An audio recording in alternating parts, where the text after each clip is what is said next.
네, 안녕하세요. 최원석 학원에서 수학과에서 근무하고 있는 김지원 강사입니다.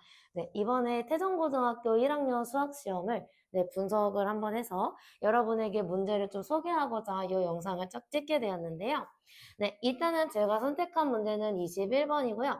일단 많은 친구들이 이 시험이 시간이 많이 부족했다는 친구들이 조금 있었어요. 그러면 이런 문제들이 있는 이 시험에서 왜 시간이 부족했는지, 그리고 어떤 친구들은 또 부족하지 않았다고 얘기하는데 왜 부족하지 않았는지, 평소에 어떻게 준비를 하면 이제 태종고등학교 1학년 친구들이 앞으로 다음 시험에서 어떻게 점수를 더 올릴 수 있을지에 대해서 간단하게 한번 소개를 해보고자 합니다. 우선 요 21번 마지막 페이지에 있었죠. 그래서 이제 마지막 페이지에 있는 문제다 보니까 이제 뭐 대부분의 친구들은 시간이 모자라서 이거는 뭐 보지도 못했다 하는 친구들도 있고, 풀어보려고 했는데 어렵게 생겨서 일단은 넘어갔다라는 분들도 있어요. 근데 생각보다 이 문제는 굉장히 간단하고 여러분이 이미 잘 알고 있는 두 가지 개념만 적용하면 풀 수 있는 문제라는 걸 먼저 보여드릴 건데요. 자, 일단은 21번에서 fx가 아주 중요한 힌트가 하나가 드러났어요. x제곱의 개수가 1이라고 제시가 되어 있다는 건 우리가 문제 풀기 매우 수월해졌다는 뜻입니다. 그럼 이렇게 모르는 미지수 두 개가 있는 상태에서 우리가 P와 Q를 구해서 제곱 더하기 제곱이 얼마가 나오는지를 구해줄 건데요. 일단은 가 조건에서 뭐라고 했냐면 다항식 fx를 x-2로 나눈 나머지가 1이다 라고 제시를 했어요. 요거 나머지 정리죠. 그래서 여러분이 이 조건을 보자마자 아마 x-2는 x에 2를 대입해야 0이 나오니까 f2가 나머지 즉 1이 되겠구나, 이 조건을 만들 수 있었을 거예요. 자, 그 다음에 두 번째 조건으로 넘어갑니다. 두 번째 조건은 2차 방정식의 개념이 생기는데, 왜냐면 0이 아닌 실수 a에 대해서 fx는 0이라고 제시를 해줬어요. 그래서 fx는 0을 이렇게 써보면 2차 방정식이 완성이 됩니다. 근데 이 친구의 한 근에 대해서 언급을 해주었는데요.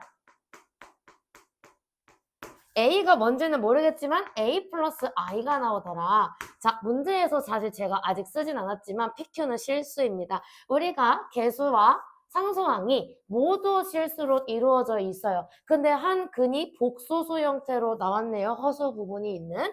근데 우리가 이렇게 생긴 아이가 나왔다면 켤레근의 성질에 의해서 나머지 한 근이 A-I가 나올 수밖에 없다라는 것을 의미를 합니다. 그래서 이제 우리가 뭘 할 수 있겠어요? 2차 방정식이 있네요. 그 두 근이 있네요. 2차 방정식의 두 근, 바로 근과 계수의 관계를 쓸 수 있겠죠. 그래서 우리가 근과 계수의 관계를 쓰면 어떤 힌트가 나오는지 정리를 해보았더니, 두 근의 합을 먼저 하면 얘네 둘이 더했을 때 i랑 마이너스 i 더하면 사라져서 2a가 되죠. 그래서 두 근의 합이 2a이고 그 i가 마이너스 a분의 b 공식에 의해서 마이너스 p가 됩니다. 그러면 우리는 p가 마이너스 2a구나 라고도 쓸 수 있겠고요. 그 다음에 두 번째, 두 근의 곱을 합니다.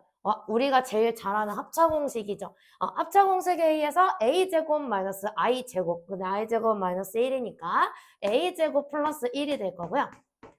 이 두 근의 곱이 a분의 c에 의해서 q라고 정리가 됩니다. 보기 좋게 선생님이 q는으로 다시 써드릴게요. 자, 이렇게 제가 힌트를 아주 크게 얻었는데요. 아직 값이 나오진 않았지만 우리가 지금 미지수가 두 개가 있는, 모르는 게 두 개 있는 2차 방정식에 P에다가 Q에다가 각각을 대입하면 A밖에 남지가 않겠죠. 그래서 요거를 대입하면 이 방정식이 어떻게 바뀌느냐. X제곱 마이너스 2AX 플러스 A제곱 플러스 1은 0이 됩니다. 자, 근데 우리가 아직 사용하지 않은 힌트가 하나 있죠? 가에 있었습니다. F2가 1이 나온다는 힌트를 여기에 적용시켜주면 되는데요. 대입해서 계산하는 거 여러분이 굉장히 잘 하실 거예요. 대입하면 A에 대한 2차 방정식이 되는데요. 풀어주시게 되면 A-2의 제곱이 0이라고 나오게 돼서 여러분은 깔끔하게 A가 2라는 걸 얻을 수가 있게 됩니다. 자, 그렇다면 2를 대입하면 P랑 Q를 완성할 수 있겠죠? 그래서 여러분이 얻게 되는 P값과 Q값은 A에 2를 대입하면 P가 마이너스 4라는 거, A에다 2를 대입하면 Q가 5라는 걸 얻을 수가 있게 돼서요. 마지막으로 원했던 제곱 더하기 제곱은 4, 4, 16에 5, 5, 25를 더해서 16 더하기 25를 한 40일이 되는구나 라는 걸 얻을 수가 있게 되는 거죠. 생각보다 굉장히 간단해요. 그죠? 마지막 페이지에 있는 문제였고 배점이 제일 높아요. 5.5점이었고 하지만 우리 풀이 보니까 결국은 뭐예요? 교과서에 그대로 나와 있는 나머지 정리의 기본적인 거 그리고 근과 계수의 관계 그리고 켤레근 그래서 결국 이 문제는 나머지 정리와 2차 방정식에 대해서만 잘 알고 있었다면 충분히 빠르게 빠른 친구들은 1분 안에도 해결이 가능했던 문제였습니다. 자, 그렇다면 이번 태종고등학교 1학년 중간고사가 어땠는가? 우선 교과서 반영 비율이 굉장히 높았어요.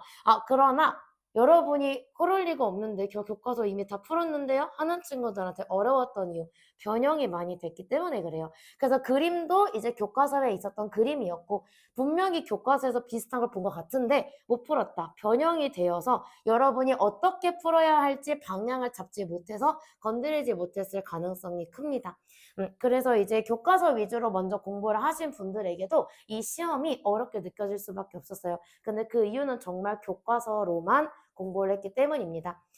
그래서 이제 또한 시간이 모자랐던 친구들이 있어요. 시간이 모자랐던 친구들은 왜 그러느냐? 계산식 속도를 조금 많이 올릴 필요가 있을 수 있어요. 왜냐면 여기서 이제 이 부분에서도 결국은 뭐예요? 계산이 많이 들어가요. 대입해서 계산하기, 단순 계산부터 시작해서 이제 합차 공식까지 이용해야 되는 곱셈 공식이 기본으로 많이 들어가 있고 그런데 이런 계산에서 오래 걸리는 친구들에게는 시간이 부족할 수밖에 없었다라고 보입니다. 그래서 이제 여러분이 앞으로 연습할 때는요. 우선 이미 개념을 다 알고 있다고 해서 쉬운 문제를 건드리지 않아도 되느냐? 그렇지 않아요. 쉬운 문제를 통해서 계산 속도를 많이 올려서 다음 시험에서는 꼭 시간이 부족하지 않게끔 많이 연습하고 시험을 봤으면 좋겠습니다.